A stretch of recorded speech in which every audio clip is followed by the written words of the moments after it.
Right, hi guys. So here I have my K2S dashcam system from Camdy, and I put a link below where you can get it from. Very good online company that you can buy from. Very good customer service and everything like that. So I shall link them to you from there. This system is absolutely brilliant. I had the K1S before, which lasted about 7 years before it sort of started having a few issues. Unfortunately, that company went bust, I think, or in liquidation, or stopped trading or something. And another company, Camdy, has taken over the design. They've called it the K2S. The system works by having two small cameras, one rear windscreen, one front windscreen, and you have this little box which you can actually see there. All the cameras and everything are up in the car already. Just got to basically plug this in, and we can do some test footage and take the car for a drive. And you'll be able to see the quality and everything like that. You also get there's a program you can download that you can look on GPS maps and everything like that, and it shows you where you've been, your speed and things like that. So very good. It's also got Wi-Fi built in, so you can control it via your phone, like download video clips and things like that as well. Works really good. It's got Sony, I think they're called StarViz sensors, so pretty good in low light as well. Very smooth footage.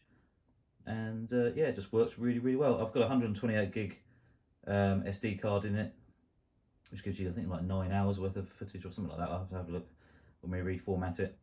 But yeah, so you basically got to run wires from front to rear, find a position out of sight to put this little box in the car, so obviously it's not visible.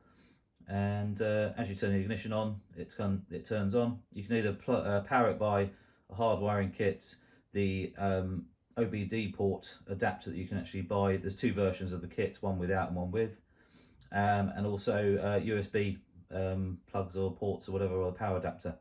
So mine's done via the USB power adapter. So let's go and have a play, and you'll be able to see some of the footage it captures. And now we're in the car, let's have a look at some settings. There we go, guys. So we're in the settings mode. You can basically, so I'm going to go into format card. Format, yes. It takes a few seconds to format it.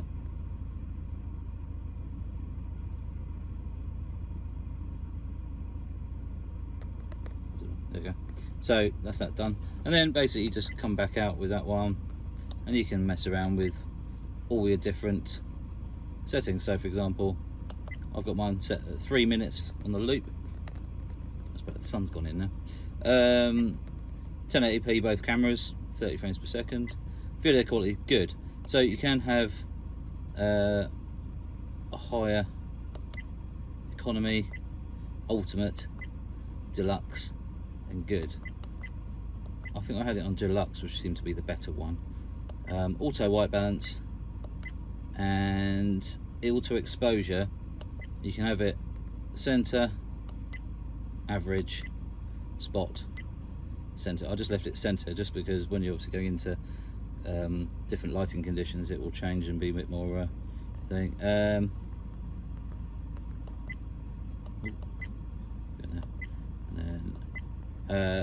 WDR, well, don't know what that is without looking, I can't remember. Then you just go back out, and then we can cruise down. So logo stamping I don't really want on. Let's go into that one, there we go. Logo stamp off. GPS log only, so it means it's logged on the card. Speed stamping on or off. Could have it on, I suppose. In miles an hour. Driver stamping don't want. Driver number don't need. That's if you've got driver number. Is if you've got a load, maybe a fleet of say 5 or 10 or more vans. You could say driver number, well, like 1 or 10 or whatever the van. And then you know which van it's come from or car. Date stamping, not really that worried. So we have a look at that. Off. And then we've got obviously the rest of the settings: PAL, 50 Hz, date and time settings, language, blah blah blah, and format the card. So yeah, brilliant bit of kit. And then obviously you've got the Wi-Fi host off, parking guard. I don't actually have it as parking guard.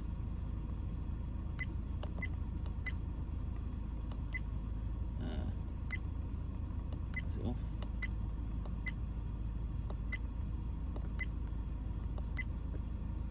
Auto power off. Must be auto power off. There we go. Overspeed off. You can have basically down to GPS maps and stuff like that. Low speed off. Speaker volume high. Microphone on for obviously recording sound. And that's basically the basic settings there, guys. Yeah, and you just hold your finger down on that one and it'll come out and it'll start recording. So let's go for a drive and then I shall show you where the cameras are and stuff like that.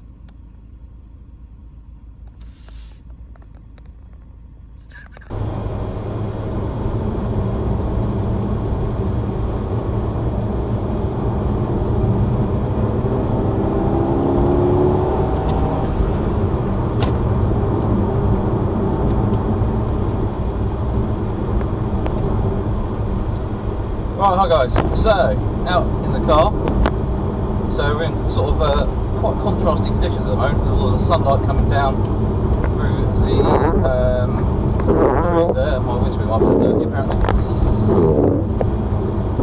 It's better, a little bit clean. We had a lot of dusty rain recently. Well, not say a lot, but we've had, when it has rained, it's been quite sandy for some reason. So, anyway, as you can see, front and rear cameras. Yeah, it works really well, nice and smooth. Basically I've set one camera up in front of the mirror, the rear view mirror.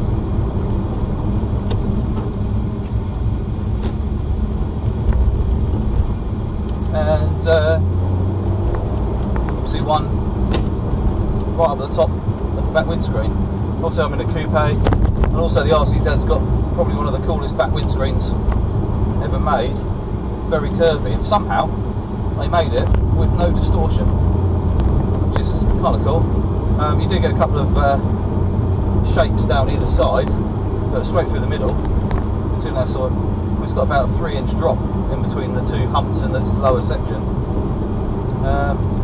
as it sort of levels off to sort of a straight windscreen right at the bottom. So yeah, it's quite impressive how it works, and that back windscreen is filthy dirty at the moment as well. Front one's not too bad, has got a few dry smear marks on it right in front of the camera actually, so that'd be interesting to see what they're like. But I had the previous set of cameras, obviously the K2S, which was very good. Low light, it wasn't all that amazing. So, you know, obviously this newer technology, newer sensors in the cameras. Not that I just use Sony, but these cameras just happen to have the Sony Starvish chip in them, which obviously they designed for dash cams, and I imagine they're used in quite a few different makes of cameras anyway. You've got a G sensor, so if you happen to have a crash, the cameras will record and then stop. But as you can see, it's well, and we're in a very, very rigid car, very sporty suspension, very rigid bushes and things like that, and it's still a smooth video coming from the cameras there, so it works really well. The prices are anywhere from sort of hundreds, I think, it could be wrong, I'll have to double check on this when I get home, but between £169 and about 180, something like that price range. And you think, oh, that's quite expensive, but at the end of the day, your excess on your car insurance is probably as much, if not more. So I think it's a worthwhile investment to have decent cameras in your car. The fact it's hidden away, it's not like you've got a big camera sat here in the middle of your dashboard. One, preventing you to see properly, and two, they're just kind of obvious. And the other fact is that it doesn't happen all the time, obviously, but there have been cases where people have seen they've got a camera in their car, and there's been a bit of either road rage or something like that, and the person, obviously innocent parties, maybe been beaten up a bit or had their camera stolen from their car, so basically the evidence has been removed.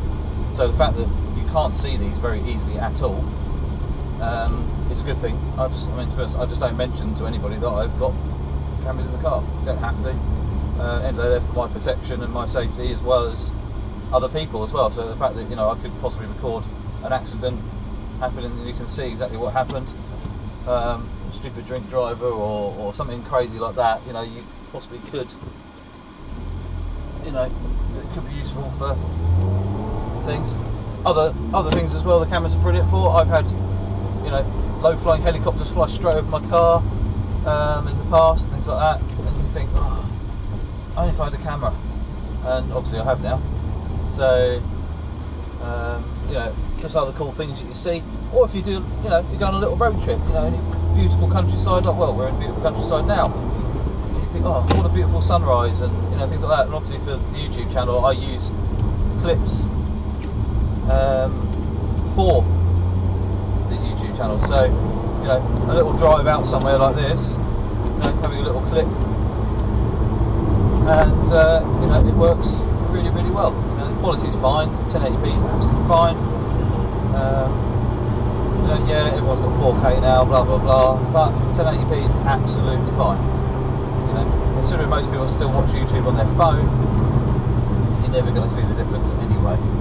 Your phone as well, and change all the settings and things like that. So basically, you don't really need to take the camera out of underneath the dashboard or wherever you decided to put it.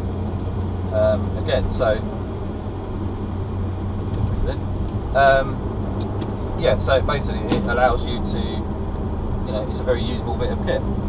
Like I say, it's hidden away, no one knows it's there, it's way out of sight. I mean, mine's behind a locked panel. Obviously, I mean, you can open it with a penny, but the fact that, you know, no one really knows it's there. One, it's out of sight. One, it doesn't mess up the look of your dashboard or anything like that. So, you know, it's well hidden away, keeps it neat and tidy. The cables are run easily. I just took off when I ran it up through the roof lining. I popped off the side windscreen panel, and they run the cables behind there absolutely fine on my car, and the same for the back. So I run it along the roof line, and just pop one of the side panels off, then flip it up underneath the door runner kind of thing, and it works absolutely fine. It took me to install myself less than an hour easily. It's just a case of running cables, and then make sure your windscreens are very, very clean. Have it turned on, so you can see where your cameras are, and it means you can line them up before you make sort of sacrifice of sticking it to the windscreen as well. So, you know, once you get it right, you just go right stick and then leave it, and then it will stick. So they're decent 3M stickers, I believe. These have not come off yet anyway at all, and it's been quite hot weather now. That's normally when the glue softens off, and they can sort of fall off, but no issues whatsoever.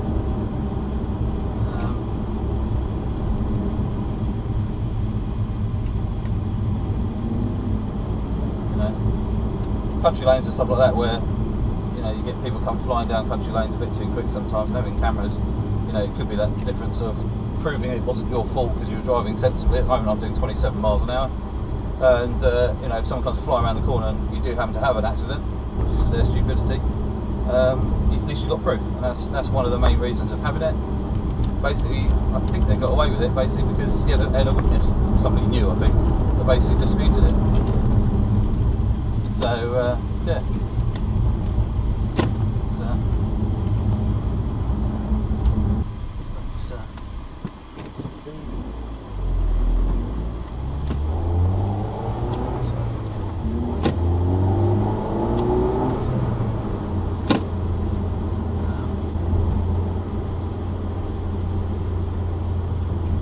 Weather changes. It's been quite a contrasty day really. Lots of cloud, but sunshine, and really harsh sunshine as well.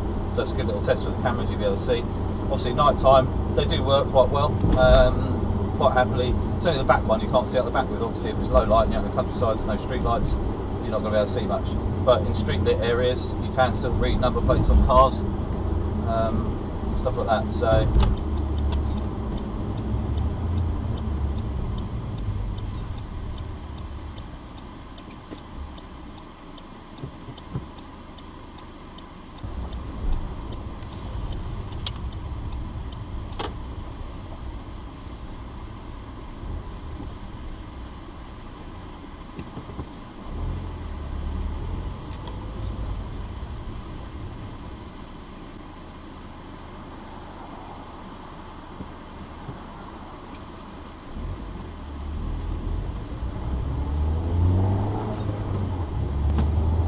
obviously lower settings for video quality. You can utilise. So I think you can get a slightly faster frame rate if you run it smoother. It's probably a 720p or something like that.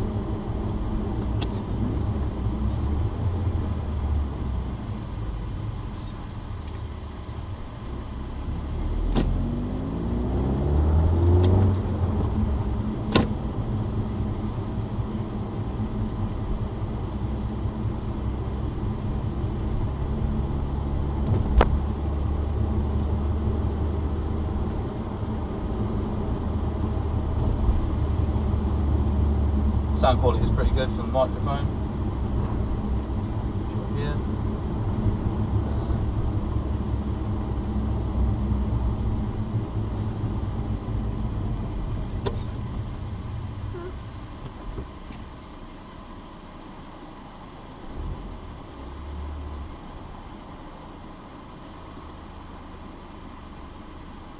Common minis.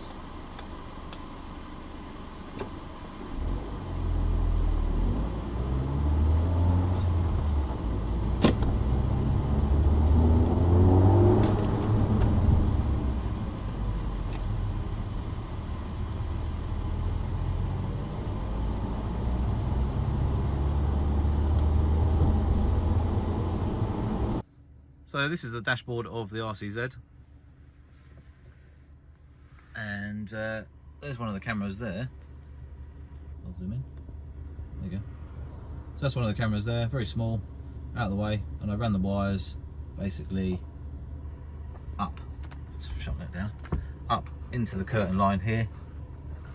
Also curtain, the roof lining, and then down behind this section here, and the same in the back.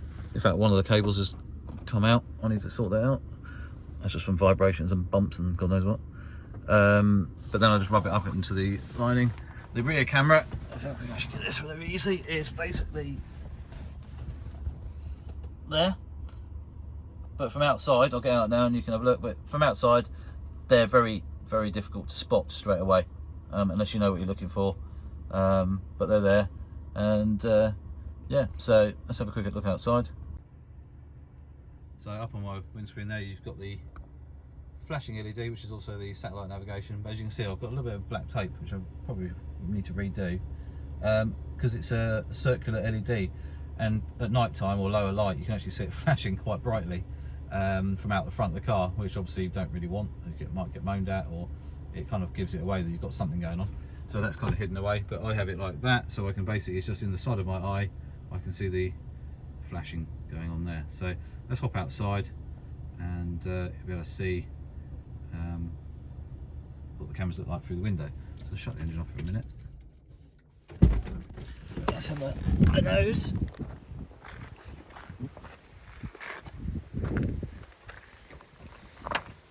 Obviously windscreen is pretty dirty, but from the back you can just about see it. You have to go very close at a very funny angle to just about spot it's there. Very difficult because the this benefit of having this windscreen, which is bonkers curvy, you can't see it very easily. And then we got that thing up there, which you can just about see.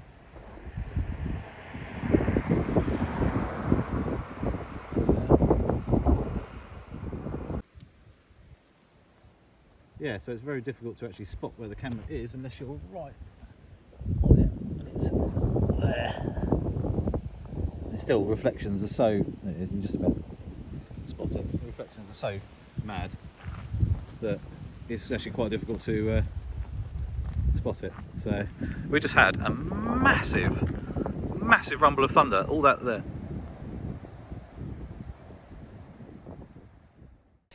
Hey guys, don't forget to click the subscribe button and the little notification bell as well. Next video coming along is basically using the Wi-Fi setup on the dash cam, so have a look at that.